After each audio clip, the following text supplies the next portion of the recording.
Hi and welcome back to my film and TV channel. We're all staying safe and well, and he's back, isn't he? Yes, so we've got an old favourite back, an old series that was a favourite but has lost a few fans over the last few years, to say the least. A lot of criticism about this, but we've got a little mini-series, a little mini-series of 3 episodes, as of course we're going to have a look at episode 1 of that 3 episode mini-series of Doctor Who.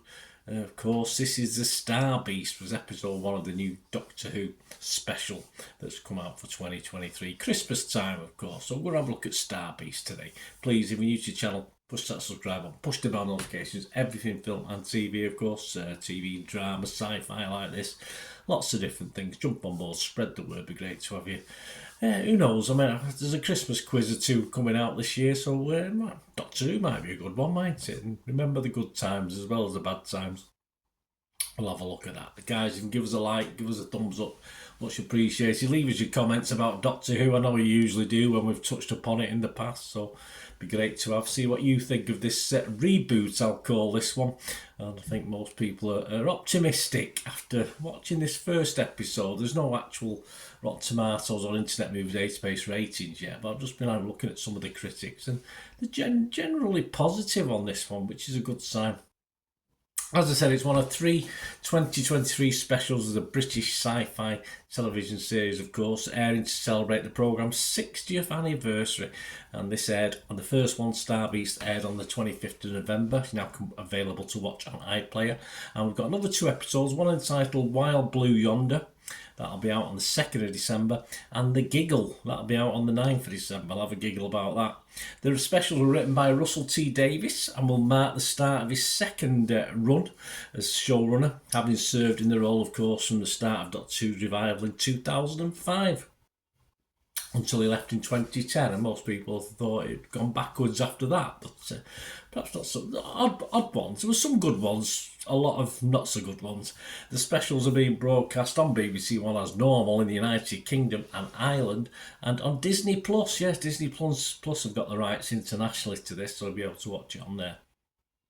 David Tennant and Catherine Tate return, of course. We've been here before as part of this 60th anniversary. And in this free series special, we're going to see other people as well, not necessarily in this first episode or the second episode or the third episode, but you're going to have Neil Patrick Harris will be starring as the Toy Maker. So he's been hinted at, I think, in episode 1, alongside other cast members like Jacqueline King, Carl Collins, Bernard Cribbins, one of my favourites, and Gemma Redgrave, and newcomer Yasmin Finney. Star Beast is about, well, it's a story based on the 1980 comic book, Doctor Who comic book of the Star Beast. That's how it's called. I've got might be a graphic up there for it. And a spaceship crash lands in London, of course, which quickly leads to a furry, 3-foot-high creature called Beat the Meep. There you go. Voiced by, you know who it's voiced by, don't you? Old Margoyles herself. Called Beat the Meep, holing up in Donna's shed in a bid to escape a team of assassins called the Wrath Warriors. Yes, I mean, even a touch of E.T. in there as well at one stage. Well, my little thoughts, as I say, there's no real scores or reviews as yet, but, well, Russell T Davies is back. My opinion, this feature perhaps goes part way to rebooting the family-friendly side of Doctor Who that somehow got lost a little bit along the way, didn't it? It got a little bit too overly complicated for me. I was never, I like Capaldi, I like Whittaker, but obviously I never really got into Doctor Who again while they were the Doctors. Not just them, of course, it's the writing, it was the stories that was the problem. Of course, Jodie Whittaker is a big favourite of mine anyway, but neither Doctors were really given the ammunition to make things work, I don't think, in their stints as the Doctor. It's not a spectacular reboot. I'm not going to say I was blown away by this, but of course Tennant is one of my favourite doctors anyway. Eccleston to some extent, Matt Smith probably was my favourite of recent times. But I did like Tennant, although he gets a little bit. I don't know with this one. It's just a little bit over the top, but that's all part and parcel of it, isn't it? So I was surely bound to like this because of Tennant, and of course Catherine Tate was returning. She's always a fun addition, of course she is, but I found her quite not as convincing in this first episode. Perhaps a lack of recent acting roles, I'm not too sure, but dare I say she was a little bit more wooden in this than perhaps when at her best. She's not the greatest actor, Catherine Tate. She gets away with it because it's the comedy element, but yeah, I just thought she perhaps could do a little bit. Should have been treading those boards a little bit more over the last 3, 4, 5 years, however long it's been since we last saw her. This still has a long way to go, of course, to win back many fans, but I like the story. It's a good story. It's fun.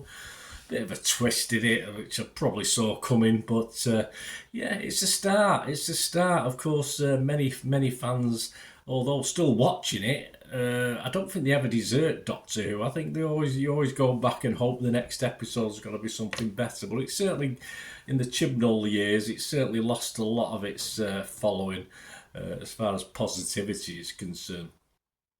But of course, going forward, it's going to stand or fall after this 3-episode miniseries on the new Doctor, of course, who comes in after Tennant, which will make this successful or not successful as a reboot. We'll have to see on that one. As I say, the jury's perhaps still out. But as far as the Star Beasts are concerned, as I say, it'd be a great thing to watch with your kids and grandchildren if you're my age.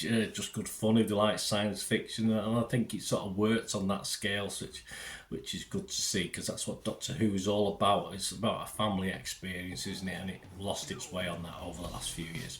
So not a bad start. We'll see how it goes. I'll be back with an episode 2 and an episode 3 review, of course, as and when. But at the moment, yes, Star Beast, I'd be fresh on it. I'd be positive on Metacritic. I'd be fresh on Rotten Tomatoes. And I'm just going to give it my watchable 6 out of 10. As I said, I wasn't quite blown away. But it's a start. That's all we can say. It's a start. So let's see what episode 2 and 3 drum up. Let me know your thoughts, guys. Great to hear from you. Until we meet again, that's one thing, don't I? Please stay safe, everyone. Bye for now.